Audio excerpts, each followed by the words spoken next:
Hello and welcome. My name is Benjamin Wood and today we are going to be going over some videography tips for beginners. If you're a drone pilot and you're a little bit afraid of taking your first drone out, I don't blame you. I was in the same boat not that long ago, but I'm going to walk you through exactly what you need to do your first time out.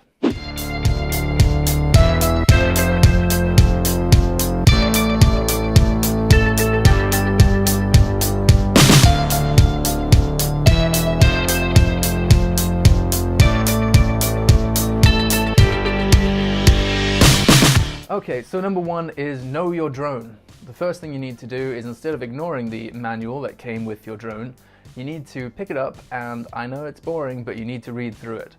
Because you need to know exactly what your drone can do, what it's capable of, what the safety features are, and yeah, it sounds really boring, but it is kind of important, especially with all the bad rap that drones are getting at the moment. Rule number two, equally important, equally as boring, you're going to need to make sure you know the rules and regulations for the country in which you're flying it in. Whether you're visiting it on holiday or it's where you actually live, make sure you read up about all the rules, all the regulations that you're going to have to follow to make sure you don't end up in prison or with a hefty fine. Number three, location, location, location. You're probably quite impatient to get your drone out there, but the truth is that if you don't have the right location, everything can look a little bit underwhelming. So you need to find yourself a great location, doesn't have to be far away. Some of these shots that I took here were just literally down the road from where I live, and they came out looking great. Another thing that makes a major difference is shooting in the morning and the evening. The shadows are longer and the light is less harsh, and it creates a much more interesting visual effect. Tip number four, take a spare battery. It rarely is important. Battery life on the drones isn't very good. And what sometimes happens is you get out there and you fly around a bit and you find some interesting shots, but then just before the battery runs out, you see a shot that you really want to get. But it's too late, you need to land it, because otherwise you're not going to get it back in time. This is when a spare battery rarely comes in handy. Tip number five, stay low. Might sound a little bit counterproductive, you've just got a drone, after all, you want to be able to fly it pretty high and get some great shots, right? Well, not entirely. See, the truth is, when you're too high up, everything looks flat and a little bit boring.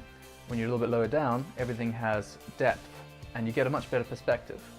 So keep it low, move in slowly, and sounds like I'm being quite seductive, but get the shot. Number six, a subject.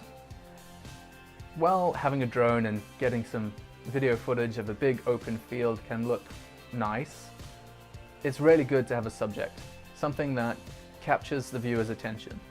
This can be a person walking through a field, it can be the sunset, a building, perhaps an interesting landmark, anything. Tip number seven, slow and steady wins the race. Don't try and be a hero and flick it into sport mode and fly it backwards and accidentally collide into a rock over a family on Snowdon.